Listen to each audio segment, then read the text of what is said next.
Master Tavern Keeper's History of the Old World.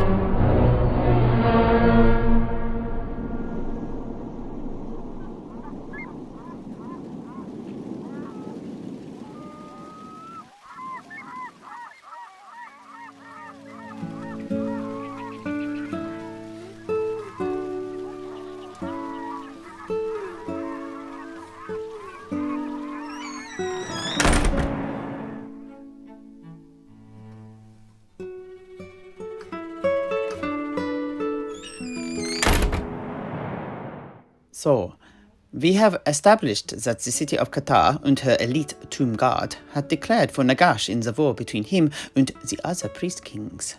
But we do not know the name of the priest king of Qatar at this time, do we? Indeed. The vizier, Sir Hennesmet, had destroyed the records pertaining to most of the old kings of the White Palace years later when he usurped the city and took the throne. Yeah. Such a shame, but it cannot be helped, I suppose. Yes, indeed. But before we go any further, I just remembered something. Heinrich, could you pass me over that small chest behind you? The one on the shelf there. Oh, what? This one? The one with the strange markings on? Yes. And those strange markings are the Neherkaran glyphs that we discussed earlier, by the way. They're called hieroglyphs.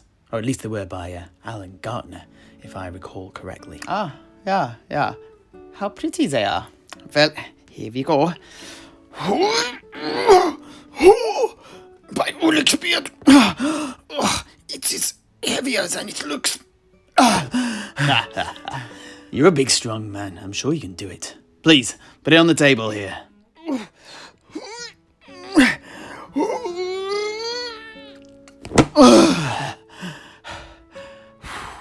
Thank you, Heinrich. It's very much appreciated.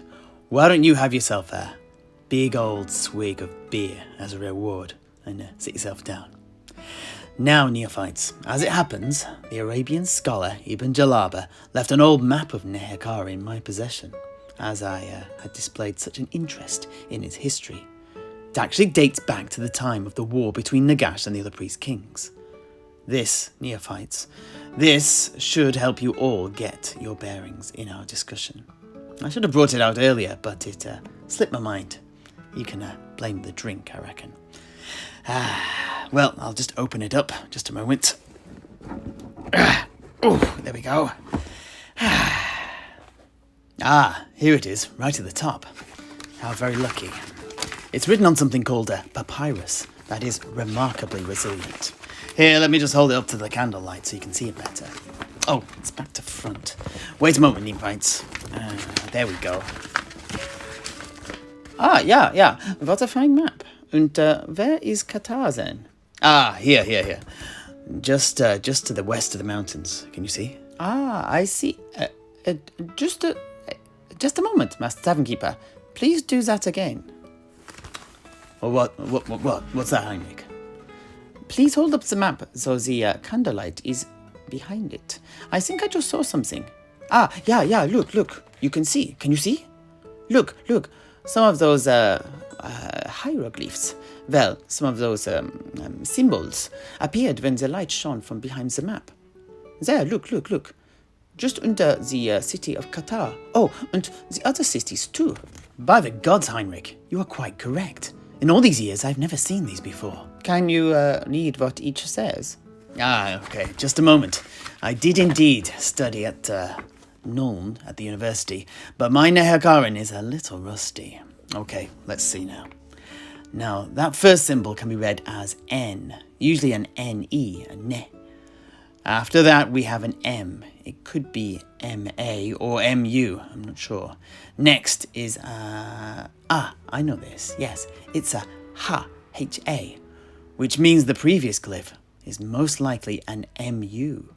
And the final syllable is Rep? No, that's not right. Reb. Ne-mu-ha-reb. And the framing indicates that it is the name of a priest king. The,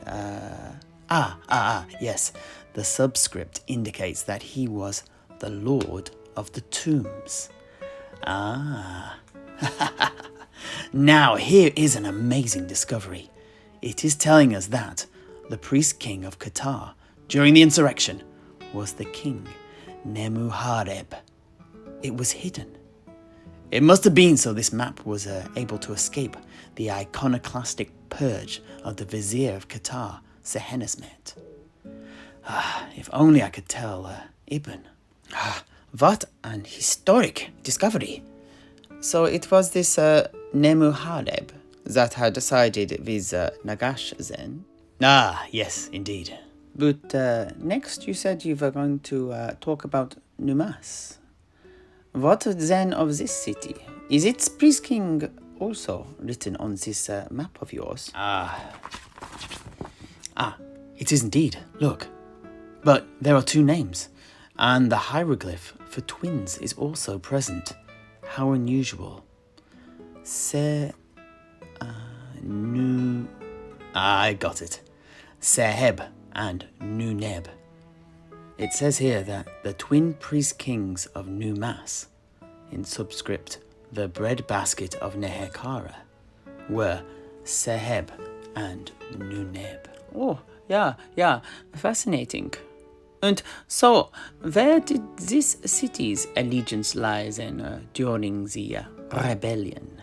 Yes. Well, now that I do know, and I will answer your question shortly. But first, it would be remiss of me to not paint you a picture of Numas, now that we have identified its rulers, during our period of interest.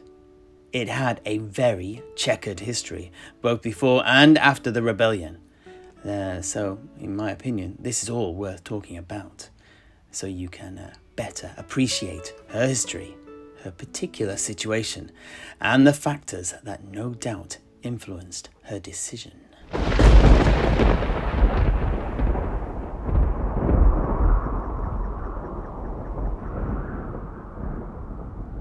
As you can see here on the map, the city lies to the north of Qatar, and, much as the White Palace sat over an important trading route, the Charnel Valley, Numas, too, lay upon another important conduit for trade, the Great Mortis River.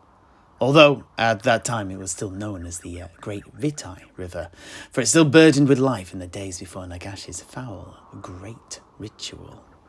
The river flows into the Great Ocean, due south of us here in Tobaro, as it happens, near the Fleet Port of Terror, as some of the street urchins hereabouts call it, but the city of Zandri to everyone else.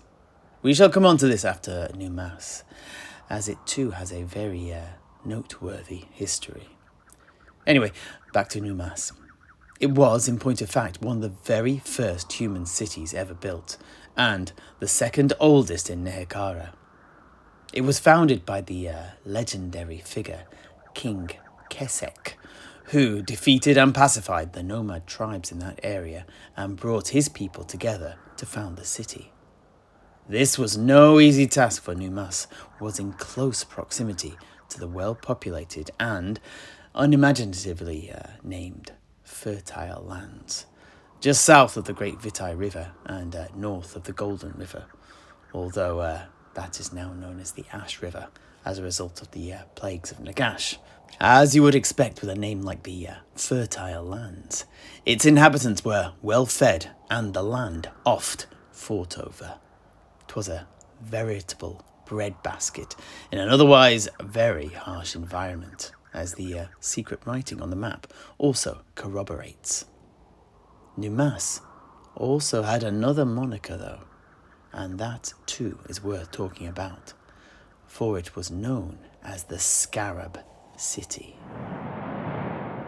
The origin of this seems to lie with the little-known tale of the army of the dread Scarab King of Numas, first brought to the ears of the Nehekaran scholars of the Old World by the explorer Jakob Stackeldorf.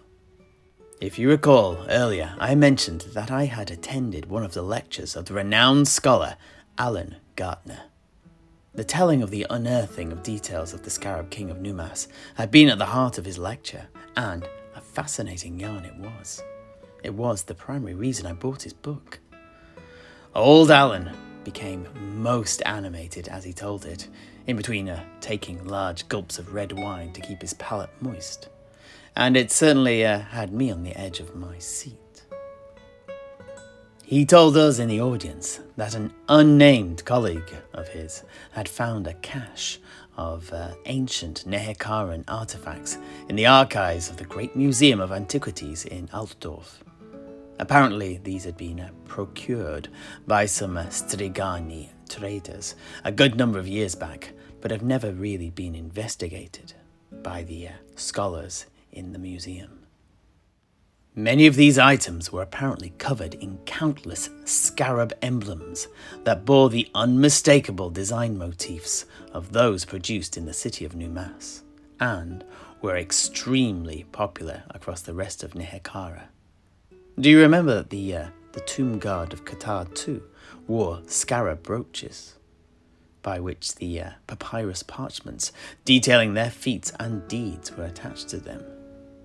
Yeah, you did drop that little morsel of information in there, didn't you? Aye, that I did. Anyway, Alan showed us all some large etchings of the find. There were strange swords of an archaic design, scarab-adorned black and gold shields, and the tops to standards that too had been worked to look like ornate scarabs. He also told us that there was the front of an ancient chariot, as well as various pieces of jewellery and other intriguing trinkets. But most impressive of all was the entire skeleton of a long-dead warrior, still wearing the ornate scarab armour he had used in his life. However, the reason his colleague had summoned him had been a large chunk of a broken tablet covered in hieroglyphs. Gartner went into a long, wine-fueled explanation of how he had translated the text, but the salient points for us are these. The tablet hailed from a tomb in Numas, and had once lain in the burial chamber of someone called the Scarab King, a man named Ramhotep. And no, Heinrich, before you ask, I can see the question forming on your lips.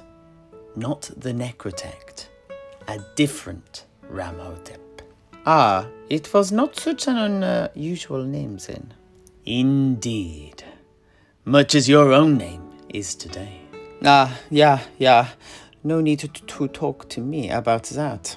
I have at least 4 cousins on the Lowen side of the family, also named Heinrich. 2 are even in the mercenary business.